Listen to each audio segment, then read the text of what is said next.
এবার হজকে কোনোভাবে রাজনৈতিক কাজে ব্যবহার করতে দেয়া হবে না বলে কঠোর বার্তা দিয়েছে সৌদি সরকার।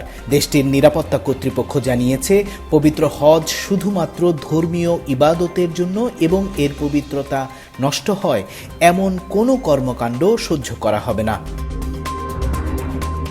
এবার হাজিদের ভিন্ন কোনো দেশের বা বিশেষ কোনো গোষ্ঠীর পতাকা ওড়ানো বা যে কোনো পক্ষের হয়ে কোনো প্রকার মিছিল বা স্লোগান না দিতে কঠোরভাবে নিষেধ করা হয়েছে হাজিদের। সৌদি সরকার বলছে, এবারের হজ মৌসুমে ইতোমধ্যেই বিদেশ থেকে 15 লাখেরও বেশি হাজি সৌদি আরবে পৌঁছেছেন। একই সঙ্গে অবৈধভাবে হজ পালনের চেষ্টা ঠেকাতে ব্যাপক অভিযান চালানো হয়েছে দেশটিতে। এখন পর্যন্ত শতাধিক ভুয়া হজ ক্যাম্প বন্ধ করা হয়েছে এবং অনুমতি ছাড়া মক্কায় প্রবেশের চেষ্টা করা হাজার হাজার মানুষকে ফিরিয়ে দেওয়া হয়েছে, অনেকে গ্রেফতারও হয়েছেন। হাজিদের নিরাপত্তা নিশ্চিত করতে এবার ড্রোন, এআই এবং আধুনিক নজরদারি প্রযুক্তিও ব্যবহার করছে সৌদি কর্তৃপক্ষ।